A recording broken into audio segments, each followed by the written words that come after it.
ਸਤਨਾਮ ਸ਼੍ਰੀ ਵਾਹਿਗੁਰੂ ਸਾਹਿਬ JIO. ਧੰਨ Guru Nanak Dev JIO ਮਹਾਰਾਜ। ਮੈਂ ਮੂਰਖ ਕੀ ਕੇਤਕ ਬਾਤ ਹੈ, ਕੋਟ ਪਰਾਦੀ ਤਰਿਆਰੇ। ਗੁਰੂ ਨਾਨਕ ਜਿਨ ਸੁਣਿਆ ਪੇਖਿਆ, ਸੇ ਫਿਰ ਘਰ ਭਾਸ ਨਾ ਪਰਿਆਰੇ। ਅੱਗੇ ਸਾਖੀ ਪਾਂਧੇ ਨਾਲ ਉਪਦੇਸ਼ ਆਂਦੀ। ਜੋ ਪਾਂਧੇ ਪਾਸ ਪੜ੍ਹਨ ਵਾਸਤੇ ਸਤਿਗੁਰੂ ਗੁਰੂ ਨਾਨਕ ਦੇਵ ਮਹਾਰਾਜ ਜੀ ਨੂੰ ਭੇਜਿਆ ਨਾ, ਹੁਣ ਸਤਿਗੁਰੂ ਮਹਾਰਾਜ ਜੀ ਉਹਦੇ ਤੋਂ ਪੁੱਛਦੇ ਆ ਕਿ ਮੈਨੂੰ ਕੀ ਪੜ੍ਹਾਵੇਂਗਾ। ਹੁਣ ਇਦੋਂ ਪਹਿਲੀ ਆਪਾਂ ਵੀਡੀਓ ਦੇ ਵਿੱਚ ਇਹ ਵਿਚਾਰ ਕੀਤੀ ਸੀ ਕਿ ਕੈਸਾ ਪੜ੍ਹਨਾ ਹੈ, ਅਤੇ ਅੱਗੇ ਸਤਿਗੁਰੂ ਗੁਰੂ ਨਾਨਕ ਦੇਵ ਮਹਾਰਾਜ ਜੀ ਨੂੰ ਪਾਂਧਾ ਪੁੱਛਦਾ ਹੈ ਕਿ ਉਹ ਕਿਹੜੀ ਵਿੱਦਿਆ ਹੈ ਜਿਹੜੀ ਦੀ ਤੁਸੀਂ ਗੱਲ ਕਰਦੇ ਹੋ, ਉਹ ਨਿਰੰਕਾਰ ਵਾਲੀ ਵਿੱਦਿਆ ਕਿਹੜੀ ਹੈ, ਜੇ ਪਤਾ ਹੈ ਸਾਨੂੰ ਪੜ੍ਹਾਓ। ਤਾਂ ਸਤਿਗੁਰੂ ਗੁਰੂ ਨਾਨਕ ਦੇਵ ਮਹਾਰਾਜ ਜੀ ਦੀ ਇਹ ਅੱਗੇ ਸਾਖੀ ਚੱਲੀ। ਅੱਗੇ ਸੰਮਤ 1533 ਮੱਘਰ ਸੁਦੀ 7ਵੀਂ ਨੂੰ ਸ਼੍ਰੀ ਗੁਰੂ ਨਾਨਕ ਜੀ ਪਾਂਧੇ ਗੋਪਾਲ ਪਤ ਸ਼ਬਦ ਸੁਣਾਇਆ। ਸ੍ਰੀ ਰਾਗ ਮਹੱਲਾ ਪਹਿਲਾ। ਜਾਲ ਮੋਹ ਘਸ ਮਸ ਕਰ, ਮਤ ਕਾਗਦ ਕਰ ਸਾਰ।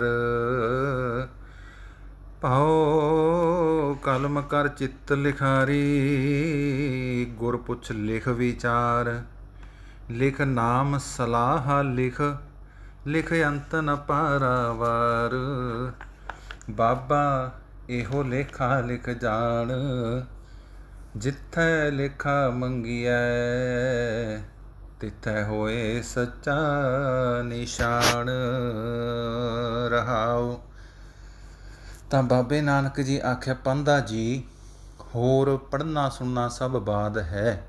ਪੜ੍ਹਨਾ ਇਹ ਸਾਰ ਇਹ ਹੈ ਜੋ ਸੰਸਾਰ ਕਾ ਪੜ੍ਹਨਾ ਹੈ ਸੋ ਐਸਾ ਹੈ। ਜੇ ਮਸ ਦੀਵੇ ਦੀ ਕਾਗਦ ਸਨੀਕਾ, ਕਲਮ ਕਾਨੇ ਕੀ ਮਨ ਲਿਖਣਹਾਰ। ਲਿਖਿਆ ਸੋ ਕਿਆ ਲਿਖਿਆ, ਮਾਇਆ ਕਾ ਜੰਜਾਲ ਲਿਖਿਆ। ਜਿਸ ਲਿਖਣੇ ਕਰ ਇਸ ਨੂੰ ਬੰਧਨ ਪੈਂਦੇ ਹਨ, ਅਰ ਵਿਕਾਰ ਉਪਜਦੇ ਹਨ। ਅਰ ਉਹ ਜੋ ਸੱਚ ਕਾ ਲਿਖਣਾ ਹੈ ਸੋ ਐਸਾ ਹੈ, ਜੋ ਮਾਇਆ ਕਾ ਮੋਹ ਡਾਲ ਕਰ ਮਸ ਕਰੀਏ। ਇਸ ਦੇ ਅੰਦਰ ਭਾਉ ਪ੍ਰੀਤ ਹੈ ਸੋ ਕਲਮ ਕਰੀਏ। ਮਾਇਆ ਦਾ ਮੋਹ ਡਾਲ ਕਰ ਮਸ ਕਰੀਏ, ਮਤਲਬ ਮਾਇਆ ਦਾ ਮੋਹ ਡਾਲ ਕੇ ਉਹਦੀ ਸ਼ਾਹੀ ਬਣਾਈਏ। ਇਸ ਦੇ ਅੰਦਰ ਜੋ ਭਾਉ ਪ੍ਰੀਤ ਹੈ ਸੋ ਕਲਮ ਕਰੀਏ। ਪ੍ਰੀਤ ਦੀ, ਭਾਉ ਦੀ, ਪ੍ਰੇਮ ਦੀ ਕਲਮ ਕਰੀਏ। ਨਿਰਮਲ ਮਤ ਜੋ ਹੈ, ਸ਼ੁੱਧ ਵਿਚਾਰ ਵਾਲੀ, ਉਹਨੂੰ ਕਾਗਦ ਕਰੀਏ। ਸੰਤਾਂ ਗੁਰਾਂ ਨੂੰ ਪੁੱਛ ਕੇ ਵਿਚਾਰ ਲਿਖੀਏ। ਕਿਆ ਲਿਖੀਏ? ਪਰਮੇਸ਼ਰ ਕਾ ਨਾਮ ਲਿਖੀਏ। ਭਗਵੰਤ ਕੀ ਉਪਮਾ ਲਿਖੀਏ।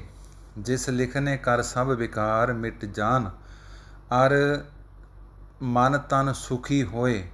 ਉਸ ਭਗਵੰਤ ਕਾ ਪਾਰਾਵਾਰ ਨਹੀਂ ਪਾਇਆ ਜਾਂਦਾ। ਪਰਮੇਸ਼ਰ ਦੇ ਗੁਣ ਬੇਅੰਤ ਹਨ। ਸੋ ਪਾਂਧਾ ਜੀ ਇਹ ਸਾਨੂੰ ਪੜ੍ਹਨਾ ਅੱਛਾ ਹੈ। ਜੇ ਤੂੰ ਪੜ੍ਹਿਆ ਹੈ ਤਾਂ ਮੈਨੂੰ ਪੜ੍ਹਾਓ, ਨਹੀਂ ਤਾਂ ਨਾ ਪੜ੍ਹਾਓ। ਸੁਣੋ ਪਾਂਧਾ ਜੀ, ਜਹਾਂ ਇਹ ਤੇਰਾ ਜੀਉ ਜਾਵੇਗਾ ਪਰਲੋਕ ਵਿਖੇ, ਤਹਾਂ ਇਹ ਪੜ੍ਹਨਾ ਪਰਮੇਸ਼ਰ ਕੇ ਨਾਮ ਕਾ ਜਸ ਤੇਰੇ ਹੱਥ ਮੇਂ ਨਿਸ਼ਾਨ ਹੋਵੇਗਾ। ਤਾਂ ਤੇਰੇ ਨਜ਼ਦੀਕ ਜਮਦੂਤ ਨਾ ਆਵੇਗਾ।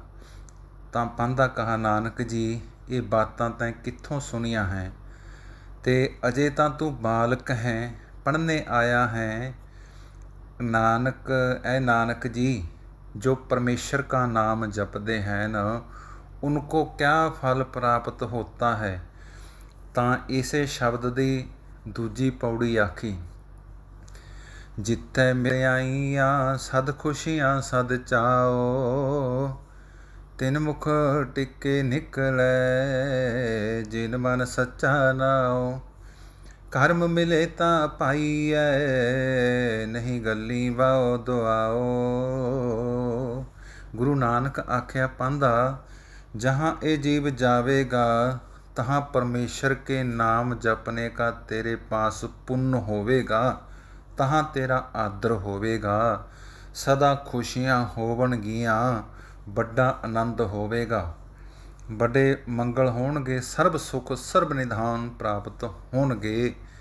जिन्ना मन कर परमेश्वर का नाम सिमरिया है तिनका दरगह में ਵੱਡਾ ਪ੍ਰਤਾਪ ਹੋਵੇਗਾ। ਔਰ ਗੱਲਾਂ ਕਰਕੇ ਪਰਮੇਸ਼ਰ ਨਹੀਂ ਪਾਈਦਾ, ਜਦ ਪਰਮੇਸ਼ਰ ਦੀ ਕਿਰਪਾ ਹੋਵੇ ਤਦ ਭਜਨ ਵਿਖੇ ਮਨ ਲੱਗਦਾ ਹੈ।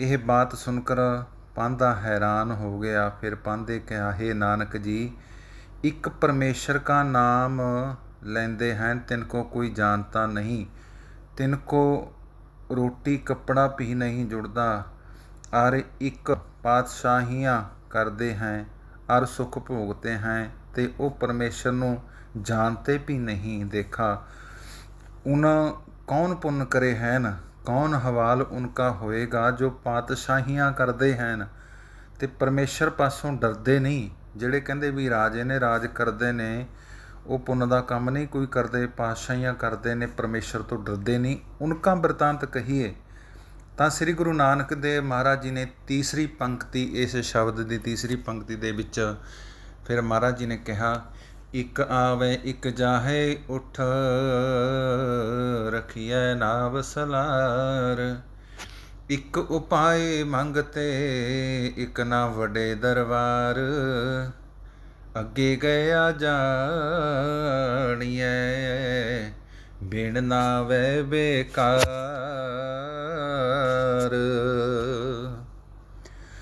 ਤਾਂ ਸ੍ਰੀ ਗੁਰੂ ਨਾਨਕ ਜੀ ਆਖਿਆ, ਸੁਣੋ ਪਾਂਧਾ ਜੀ, ਇੱਕ ਆਮਦੇ ਹਨ, ਇੱਕ ਜਾਂਦੇ ਹਨ, ਇੱਕ ਸ਼ਾਹ ਹਨ, ਇੱਕ ਪਾਤਸ਼ਾਹ ਹਨ, ਇੱਕ ਉਹਨਾਂ ਦੇ ਦਰਵਾਜ਼ੇ ਉੱਪਰ ਭਿਖਿਆ ਮੰਗ ਭੰਗ ਕਰ ਖਾਂਦੇ ਹਨ।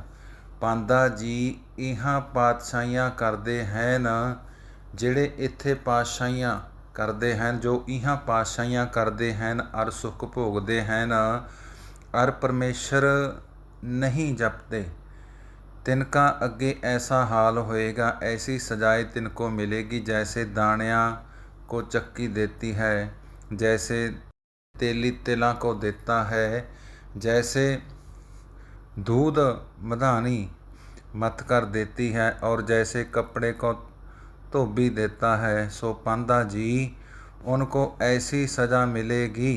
ਅਤੇ ਜਿਹੜੇ ਇੱਥੇ ਪਰਮੇਸ਼ਰ ਜਪਦੇ ਹਨ, ਜਿਹੜੇ ਇੱਥੇ ਪਰਮੇਸ਼ਰ ਦਾ ਭਜਨ ਕਰਦੇ ਨੇ ਅਤੇ ਮੰਗ ਖਾਂਦੇ ਹਨ, ਉਨਕੋ ਦਰਗਾਹ ਪਰਮੇਸ਼ਰ ਦੀ ਵਿੱਚ ਵੱਡੀਆਂ ਵਡਿਆਈਆਂ ਮਿਲਣਗੀਆਂ, ਵੱਡਾ ਮਾਣ ਹੋਵੇਗਾ, ਧਰਮ ਰਾਏ ਉਨਕਾ ਆਦਰ ਕਰੇਗਾ।